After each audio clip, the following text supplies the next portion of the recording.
সকল শহীদের বিদেহী আত্মার মাগফিরাত কামনা করছি।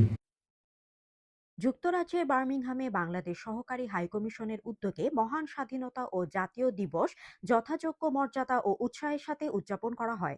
অনুষ্ঠানের শুরুতে জাতীয় পতাকা উত্তোলন করা হয় এবং শহীদদের প্রতি শ্রদ্ধা জানাতে 1 মিনিট নীরবতা পালন করা হয়।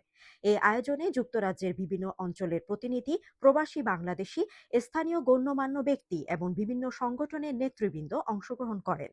বক্তারা মহান মুক্তিযুদ্ধে শহীদদের স্মরণ করেন এবং তাদের আত্মত্যাগের কথা গভীর শ্রদ্ধার সাথে তুলে ধরেন।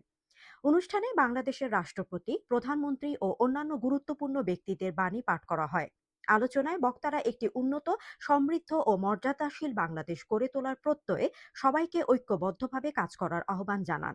পরিশেষে শহীদদের আত্মার মাগফিরাত কামনা করে দোয়া ও মোনাজাতের মাধ্যমে অনুষ্ঠান সমাপ্ত হয়।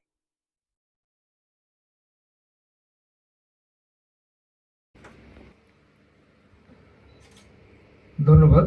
সকলকে আসন গ্রহণের জন্য অনুরোধ জানাচ্ছি।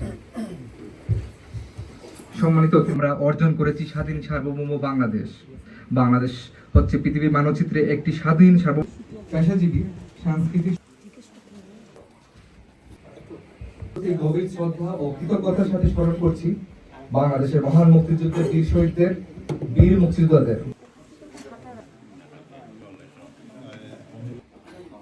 এই অনুষ্ঠানে আমরা সেই সব অগণিত আমাদের সাহসী ভাই বোনদের আমাদের প্রিয় স্বাধীন করে বৈশ্বিক স্বীকৃতি অর্জন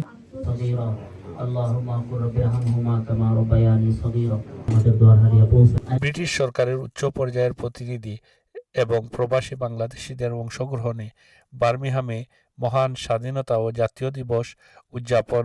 যুক্তরাজ্য, বার্মিংহাম এবং ওয়েস্ট মিডল্যান্ড অঞ্চলের প্রতিনিধি এবং প্রবাসী বাংলাদেশিদের অংশগ্রহণে যথাযোগ্য মর্যাদায় মহান স্বাধীনতা ও জাতীয় দিবস উদযাপিত করেছে বার্মিংহাম সহকারী হাইকমিশন।